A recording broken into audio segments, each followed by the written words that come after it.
Welcome back to Martins and More. My name's Maury Rutch. And I'm Spoon Phillips. And this episode's brought to you by our Patreon members. Join our growing community for early access to every episode, exclusive video versions of the podcast, behind-the-scenes footage, full-length product demos, and more. We appreciate you. Spoon, I was going to title this one of two ways. We can go with 20-question revenge or on the road again. What would you like us to choose? Because last week's 20 questions sucked, in my opinion. Well, we're not just going on the road, but we will be visiting south of the border and Nazareth, Pennsylvania, as we review Maury's horrible loss in 20 questions, as well as the plethora of Martin guitars that have leaked out, snuck out, fled the coop out into public in the part of Martin's big October surprise, you could call it. And it is a pretty big crop for an autumn release. Not all at the same time. They've come in ones and twos, but still pretty cool guitars to talk about. And looking back across the last couple of months, we're two guys here, Maury, formerly of Maury's Music, and Spoon Phillips, our Martin insider from onemans.com.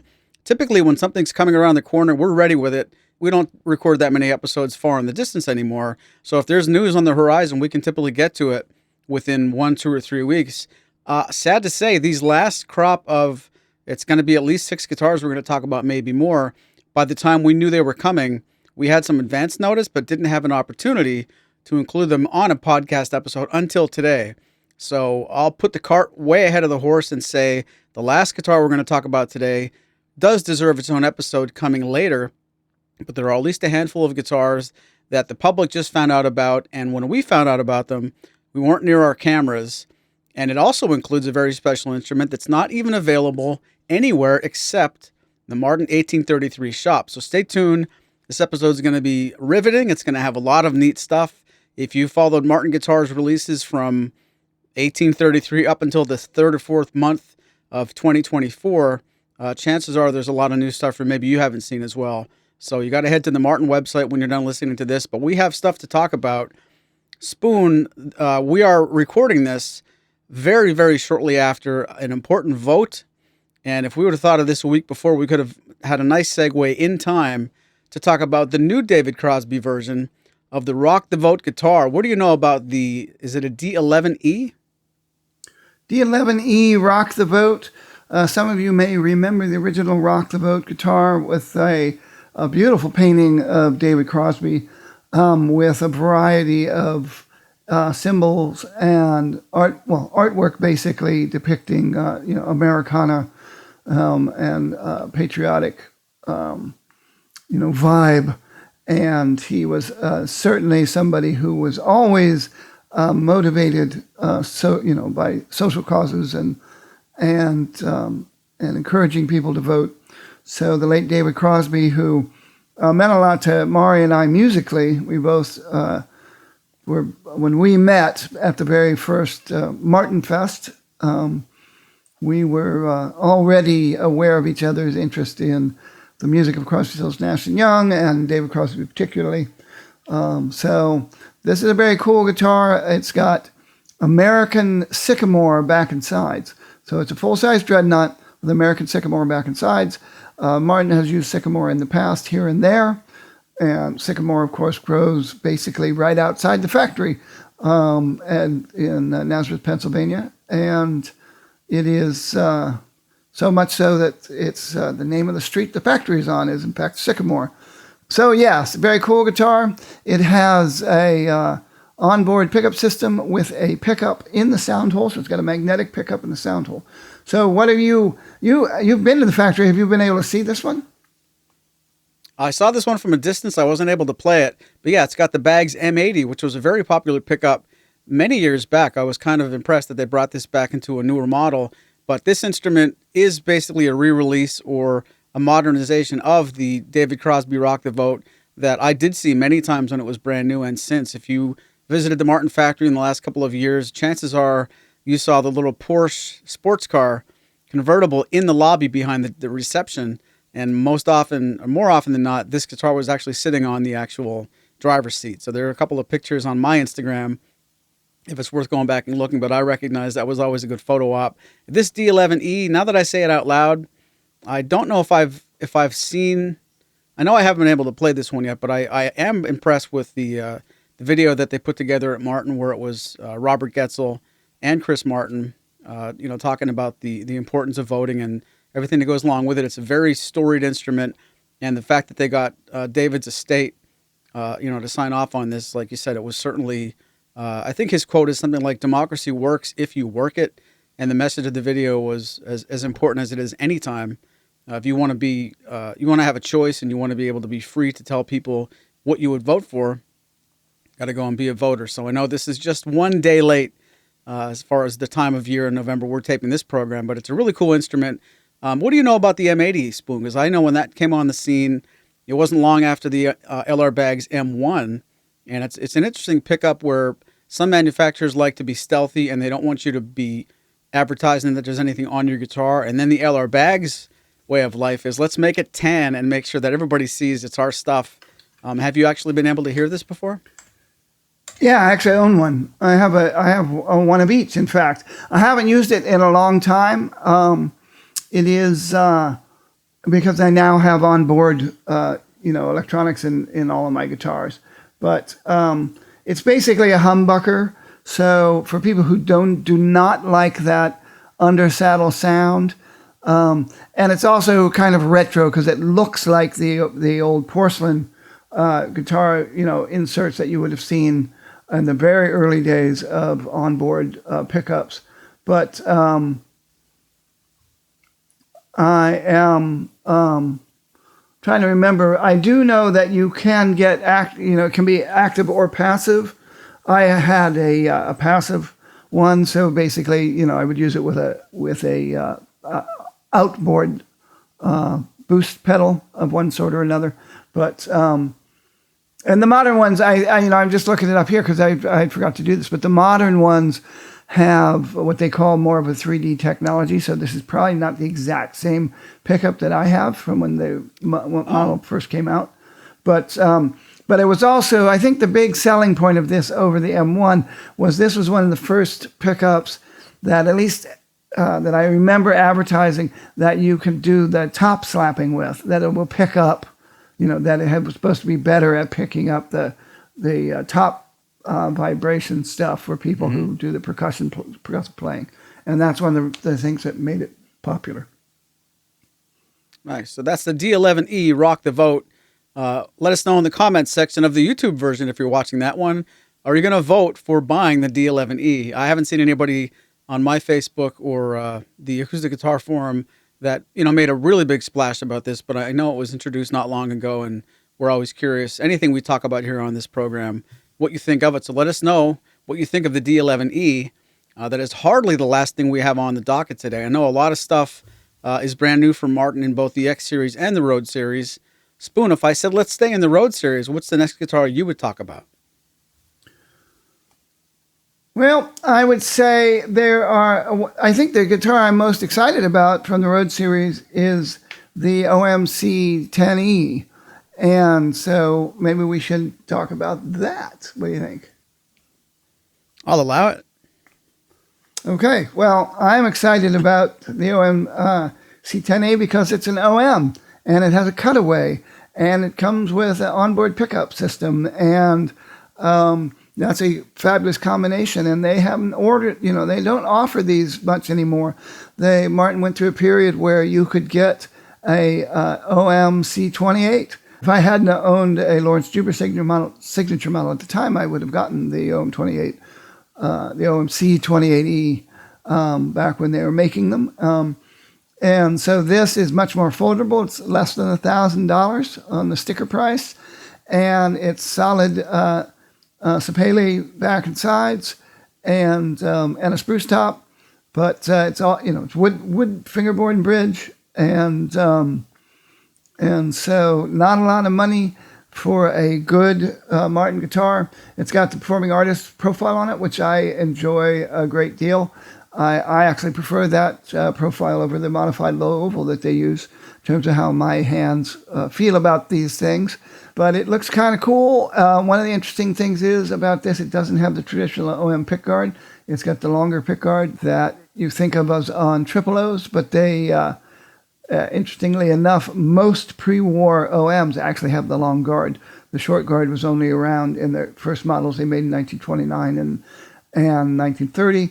You do see, I've seen at least one 1931 that had the short guard, but they pretty quickly transitioned over to the longer guard. And so I think it looks very attractive, and I'm looking forward to seeing one of these.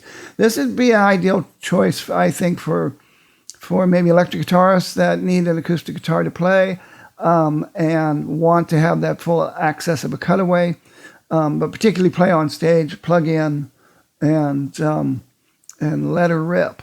Or possibly dreadnought players who don't want to spend a lot of money to get a smaller body guitar and still want to, enjoy the long scale tension. So that's my quick overview of the OMC 10E. What about you?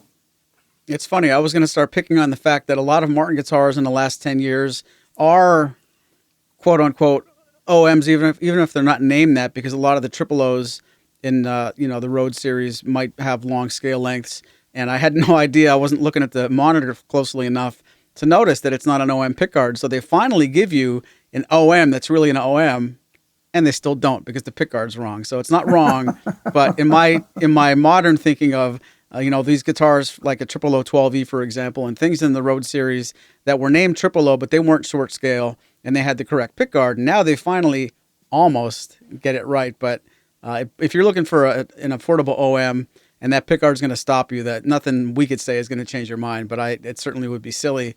I still haven't really played an E1 pickup system at a gig. I know the last batch of guitars that we got in, and as we're recording this program, we still are a Martin dealer in the respect that the guitars on our website that we have in stock, the very small number of them, if you buy them from us, it's still covered under warranty because we're a Martin dealer in that respect, but we're not a 2024 authorized to get new incoming inventory. So if you want something that we don't have, we can't order it.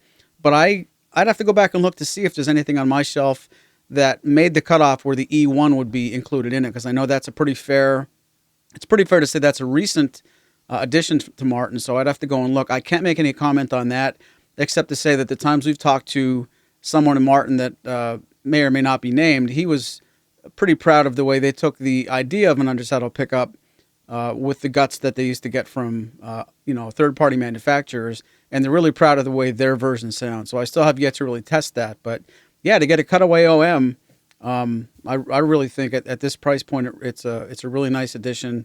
And again, as it will be a broken record all the way through this episode, we do both look forward to playing these instruments as soon as possible. But please don't make us wonder. Let us know in the comments section. Would you guys like to see a video demo of any of these products? If so, which one? Because if and when we get an opportunity to get these guitars in our hands, it's very likely it might happen at different times. Spoon might be able to get a hold of one before me. Which guitar of these models that we're mentioning are you most attracted to? And I know at this part of the program, we've only mentioned two, but what I mean to say is when the whole thing's over, if something really catches your eye, I'd be curious to see if a lot of people find this OM to be up in front. Yes, indeed. It is interesting, as you pointed out, there's a lot of gray area about triple O's and OMs these days. Basically, prior to the reimagined standard series in the 20 teens, an OM was long scale, triple O was short scale, but same body size. Triple O's had, at one point, non-scalloped 5/16 inch bracing, and OMs had quarter-inch scallop bracing, and that would, and the OM had a 1 3/4 inch width nut, and 2 1/4 at the 12th fret, and 2 1/4 string spacing, with the ones from the Vintage series and the GE series having even wider string spacing. And the triple O's had 1 11/16 inch nuts, 2 1/8 at the 12th fret and 2 1/8 string spacing. Then they decided to go with the modern high performance taper, so that you have 1 3/4 inch nut, you hold OM width, but you still have only 2 1/8 at the 12th fret. So the string spacing is kind of in between the two, and so a lot of the guitars below the standard series were made with long scale triple O's because that was the industry standard. Then they've switched back and started putting more and more short scale triple O's out there, in and amongst their and the standard series now has 1/4 inch bracing for the triple O, 5/16 inch bracing for all the other triple O. Triple O 18 has 1/4 inch, triple O 28 has 5/16, triple O 42 5/16. So there's a lot of interplay between what's an OM and what's a triple O.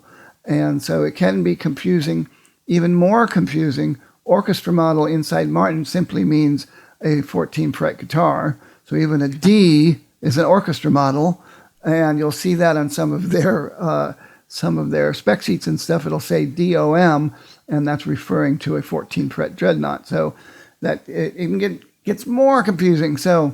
But this is, in fact, a long scale guitar. It has a cutaway.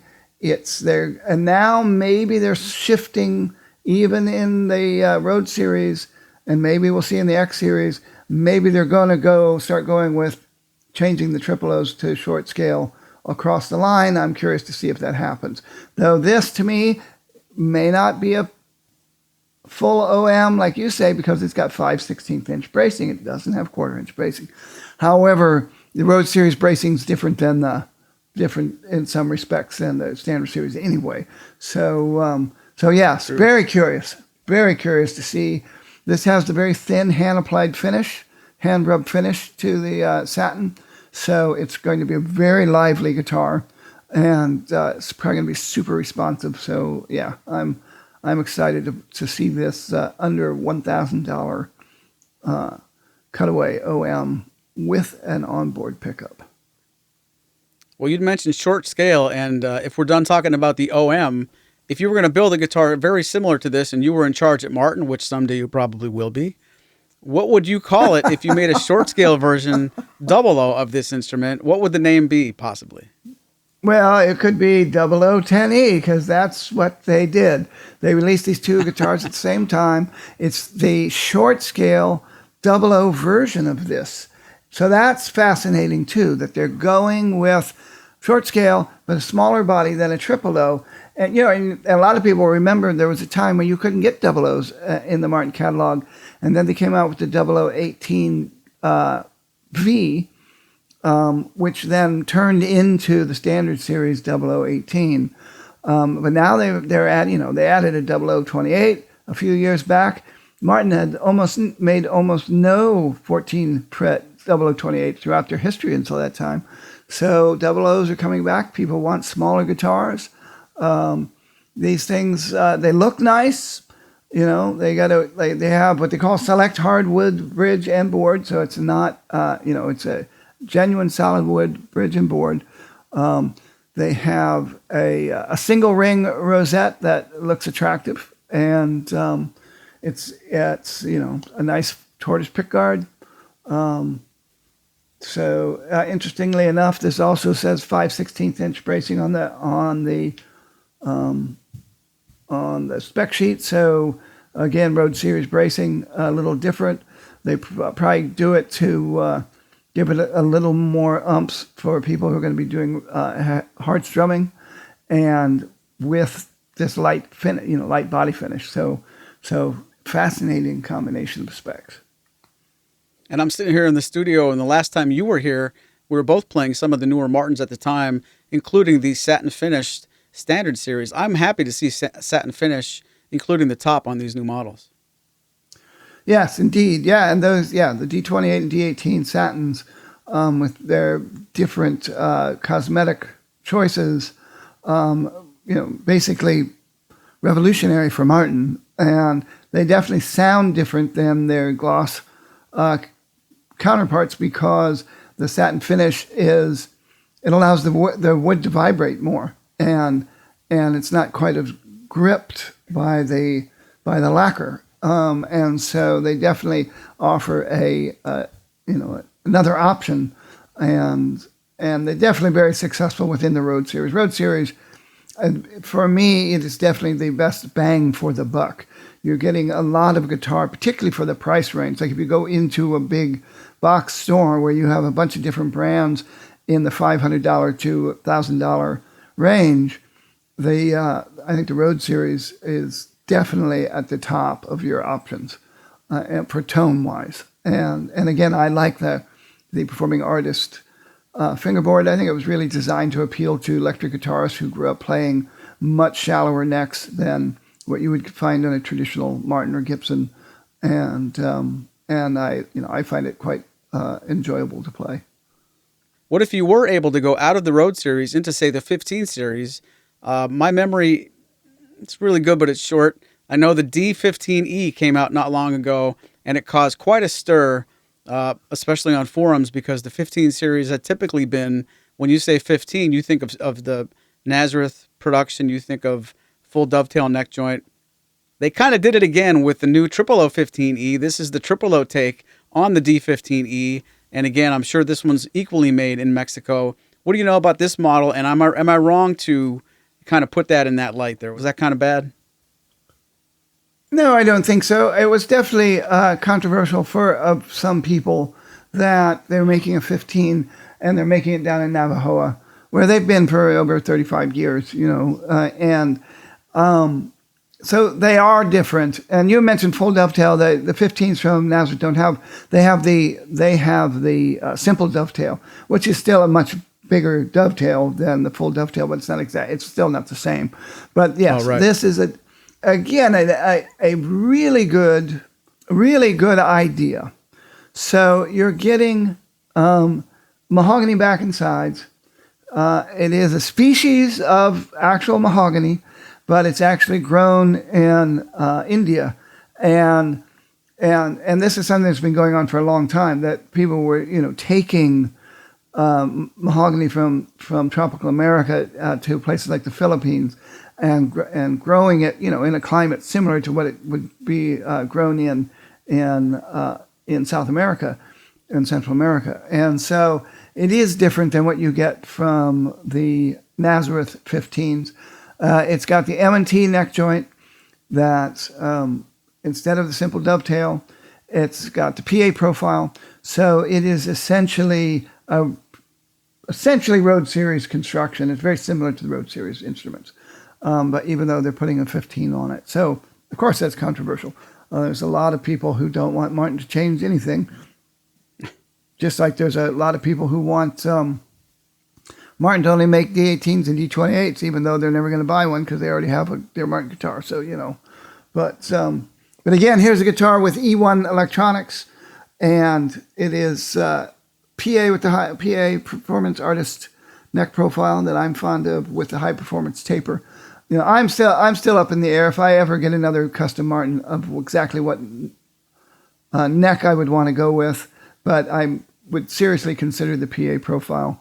I converted from V necks to the low profile for aging, injury, issues in my hand, and the PA is one of the most comfortable ones. I like the one on the Modern Deluxe series as well. So and there's some other, there's two new necks that I'm really curious to play among Martin guitars too. But so you haven't seen one of these either. So what are your anticipation thoughts about this? Well, I expect to like it a lot. I have not seen it in person, and I know that the times we've been at the factory lately, and I'll say, the last couple of years, we've had some off-the-cuff discussions with some of the higher-ups, and the subject of some of these guitars are triple O's, but they're not short scale. The one thing that most interests me about this new model, even though it's not a 00015M like the Nazareth made with the simple dovetail, that instrument is actually long scale. But when you get into the 00015E, you do get the short scaling. So I'm curious. It's not apples to apples, but my anticipation is to play a triple O 15 guitar that really is worthy of the name triple O, even though, minutes ago we made all the disclaimers where some of that could be a gray area. This is cool that they went short scale with it. I agree. And again, is this going to be a trend, or are we going to see more and more triple O's as a short scale? And I'm curious now to see. I'm going to go just look at the spec on this one here and see what do we have here. So that's the other thing is the what we'll call the traditional Nazareth-made triple O 15 has the 1 11/16 inch nut, and the new one has the high-performance taper with the 1 3/4 inch nut. So, are we going to see the mahogany one made in Nazareth? Is it going to be changing to short scale? Or are they going to leave it long scale? Who's to say? Chris Martin is very close to the vest when it comes to those kind of things, and I won't say he's whimsical, but there's a lot of people inside Martin that are often surprised at what he decides to keep or not keep or change or not change. And so it is fascinating to me, too, that you have a short scale with the high-performance taper PA profile, and you have the long scale with the modified low oval, and both of them with wood from the mahogany family. The 15 could be, the 15 in Nazareth could be what they call genuine mahogany, meaning tropical American mahogany. It could be African mahogany. It could be Sipo. It could be Sapele. It just depends on the availability of the wood. They are often Sapele back and sides with Sipo tops, but none of that is carved in stone. And so I would love to play the two side by side, and I'm looking forward to getting to do that sometime soon. Trick question. What would you do if they said, listen, we don't know what to do about this triple O long scale, short scale? Spoon, tell us what to do and we'll do it. What would you say? I'd say go with the old-fashioned way of triple O short scale, OM long scale. I know Chris Martin doesn't like to be in competition with himself.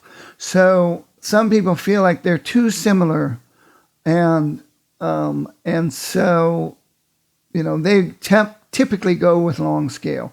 But I think it makes sense to go with short scale. Maybe with mahogany, this will be interesting to see. Maybe with mahogany and the 15 series bracing, maybe that solid wood top is harder to drive with the short scale. And so that's why they went with the long scale, that you get more string tension, getting more energy going into that solid wood top. It takes mahogany a very long time for those tops to really break in, but boy, do they get sweet. Our friend Scooter's got some beautiful sounding mahogany 15s, like a jumbo and other ones that they've been around for a long time and they sound really great. So yeah, I'm really curious, and I'm really curious to look under the hood on this new Mexican-made 15 to see if it is the same bracing as what's made in Nazareth, or if they're going more with X-Series style bracing or Road Series style bracing. So really curious to see what's under the hood. We have more guitars to talk about than I had thought. There are more instruments that have come across our eyes since in the last few months anyway. There's some of the previous episodes we've done, you'll hear about them, episode to episode. But Spoon, you should not let me forget to remind our viewers and our listeners about things like the HG28 Oahu. And there are some black guitars we haven't talked about. There's one that's super exciting to me because you have to actually be at Martin to purchase it. Have you seen the SCE Black? No, not in person. And I'm really curious. This is the S body size, the first body size where the letter doesn't actually mean anything. It was basically, I think it was Fred Green who, was tracing out. He was very interested in making an asymmetrical body shape guitar. But anyway, they named it the S, and it is asymmetrical. The SC models, with the C being for the cutaway, are futuristic, very cool 13-fret guitars, onboard electronics, unique bracing, unique neck joint that does not require a heel, so you can play it all the way up. And so, I think it's great. But you did see it, so what do you got? I did get to see that accidentally. I was in the 1833 shop when I was at the Martin factory with our friend Jason doing some, not covert operations, but one of the weeks we couldn't get together on this regular program, and I snuck into the factory and hung out with Jason in the museum. I just walked around to kill some time. There's an SCE Black that's on display in the actual gift shop that isn't available on the website. If you ask somebody online about it, unless they've been at the factory, you might not have heard about it, but you have to be there to purchase it. Maybe similar to those Cherry Hill Customs we covered so many episodes ago.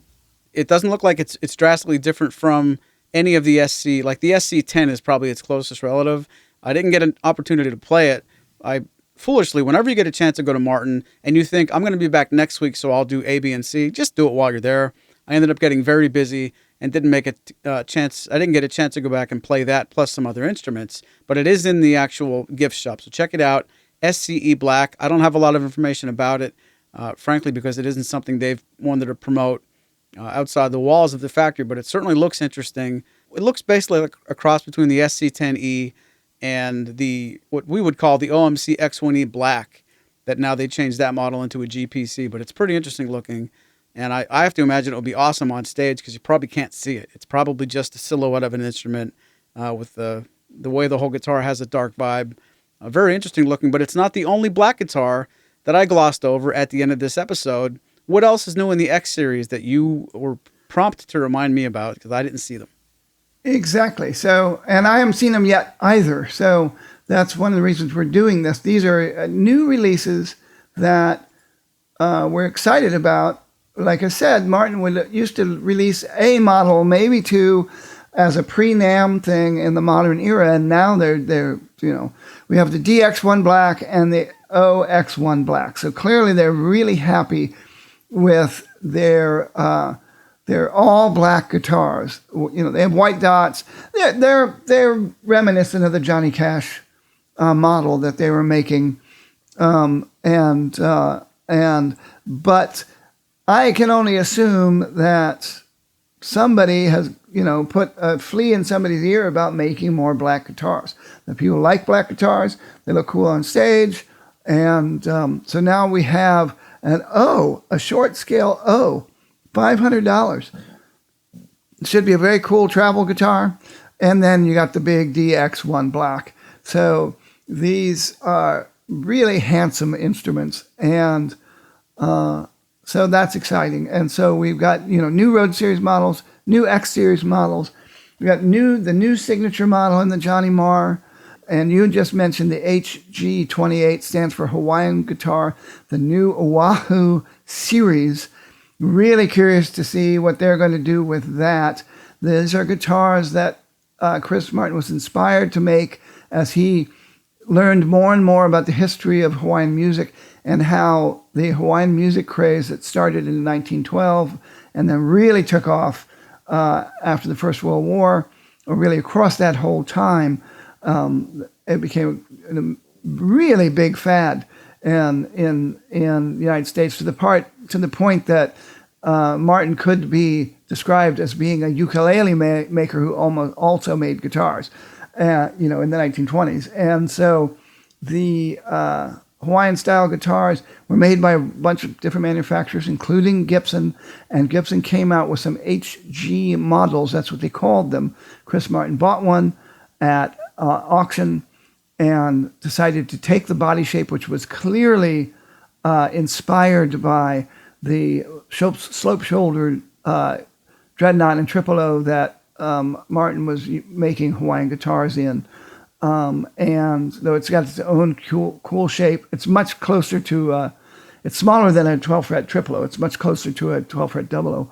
Or, it's basically about the same size as an OOL, or the L double O's. And so like the CEO 10 and the CEO 9 and the, is the CEO 10 in that same body shape? CEO 7 and CEO 9 anyway. And, yep. Yeah. but it's wider, got a wider bell shape bout and all that stuff. So it's in Koa, and it's high end. It's in style 28, so it's got standard series, construction, and some beautiful Koa. Really cool guitar. So check out our episode. We did a whole episode on the HG28. We did a whole episode on the M7 Johnny Marr and the M6 Johnny Marr, those two signature models, a 7-string and 6-string. Very cool lineup from this autumn.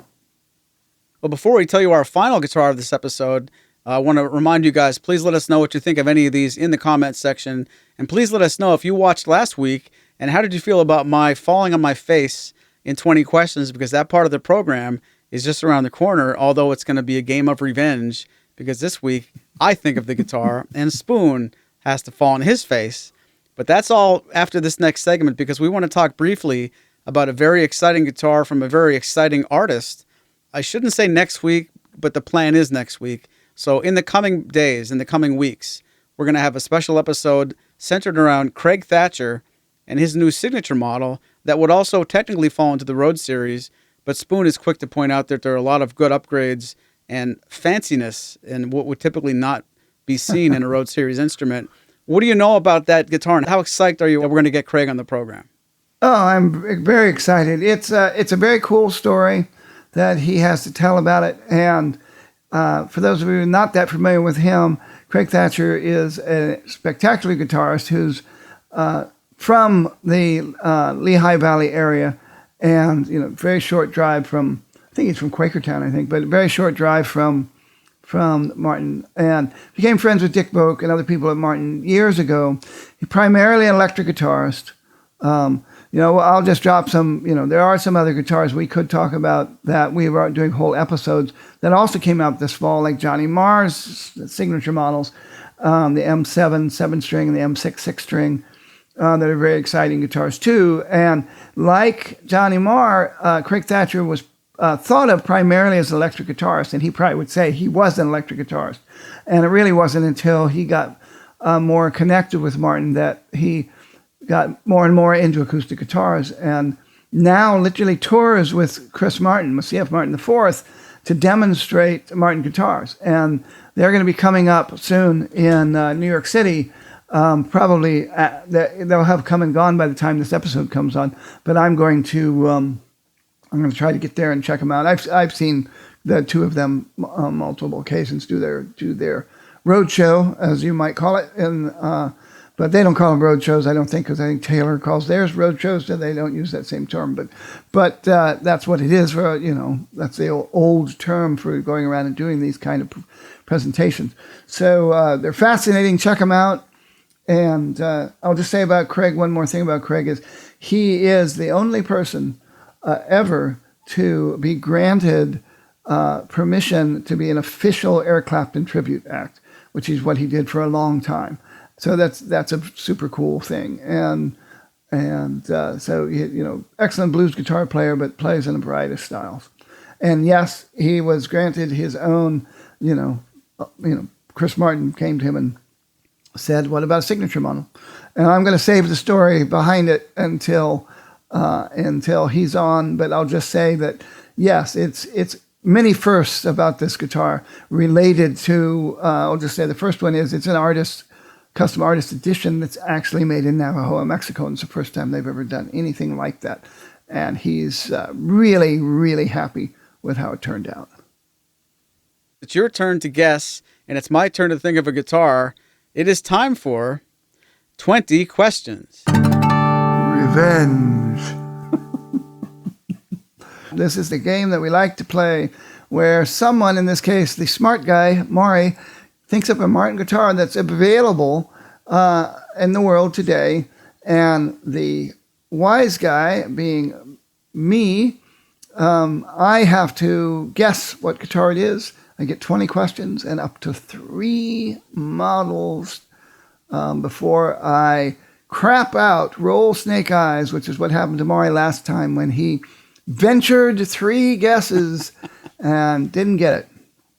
Because it was, in fact, the 8, which I knew was going to be obscure enough that it might just not pop into his head. So Lucky me. So if you haven't seen that episode yet, now you know how it ends. Oh. 20 questions on the clock, and go. Is this guitar made in Nazareth, Pennsylvania? No. Does this guitar have a spruce top? No. Does this guitar have a high pressure laminate top? Yes.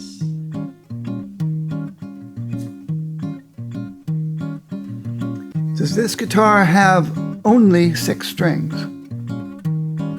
Yes. Does this guitar have an HPL print of a spruce top on it? No.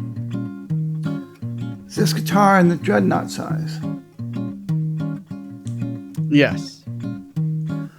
Does this guitar have a black top? Yes.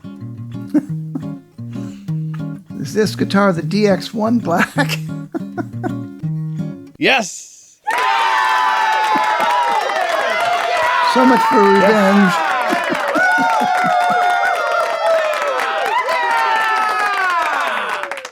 I tried to outthink you outthinking yourself, and it didn't work that way. I thought you're never, ever going to suspect we're going to talk about the last guitar we just talked about, but you never fall for that, frankly.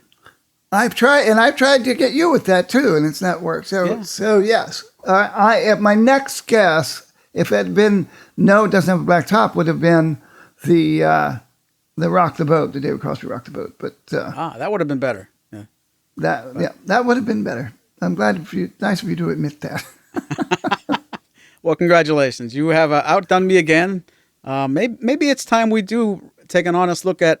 It's okay to skip 20 questions on so many episodes. Maybe that's not the worst thing in the world because I don't win anymore. Well, let's hear what our loyal listeners have to say about that.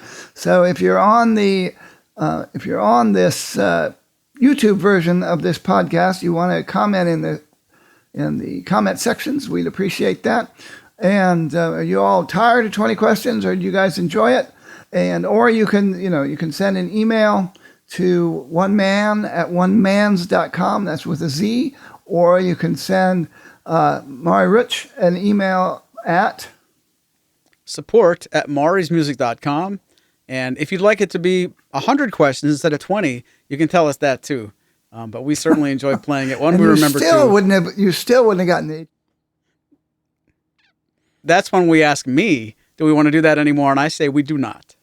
So there'll be a day, people. We've been 5 seasons deep into this thing, and if we finally get to 100 questions and I keep failing, you're not going to see that again. That's out the door as fast as anything else, like a long scale, short scale stuff. Like if it's confusing, I'm not doing it anymore. So in any event, from all of us at Martins and More, thanks for listening.